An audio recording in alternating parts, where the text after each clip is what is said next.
Yeah. And no one gave birth to the eye. Only the body was given birth to. The eye is eternal.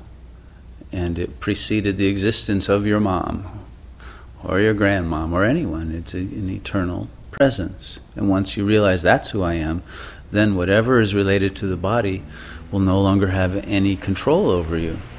But as long as you are identified as the bodily being and those biological people are the ones who created me, then there will be a sense of guilt. I can't be different than they want me to be. And that will hold you in enslavement. And you won't be able to then help them. You go down with the ship. So there must be a detachment in order to actually be able to help them and love them.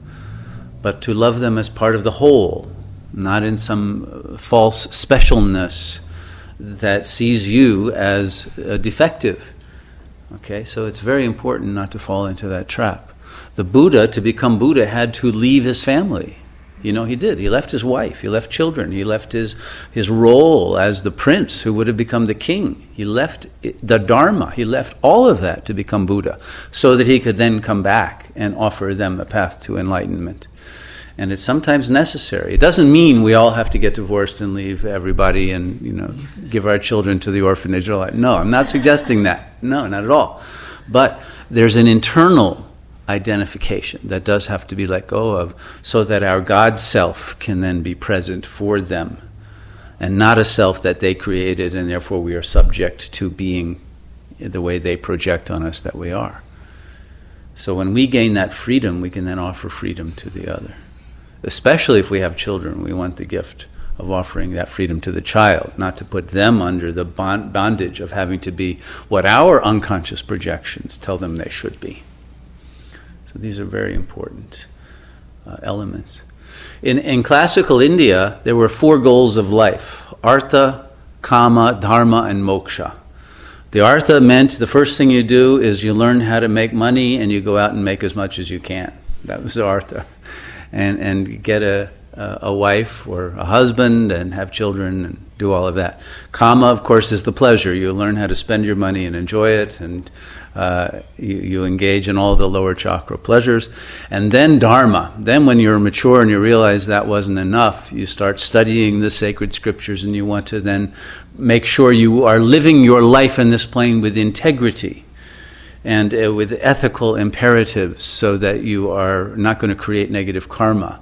Those are the 3 that your early education is supposed to teach you. And then the final one, moksha, is the desire for liberation. When you've done all that and your kids are old enough now to take over your business and your property, you go off into the woods and find a guru and you attain liberation. But when Buddha came, he said, that's nonsense. Forget artha, kama, and dharma. Go directly for moksha.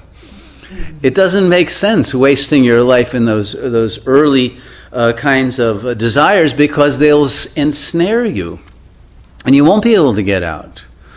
And you'll be trapped in a situation where the desire for moksha will never arise because you're too trapped and worried about the stock market and worried about what's going on in your divorce and how much money you're going to lose and your children are dysfunctional and you've got to deal with that and all of that. So Buddha said, if you can avoid getting into those, all of those pleasures actually bring vexations. Lead a simpler life. Lead a life of moksha immediately or as soon as you realize that that's open to you.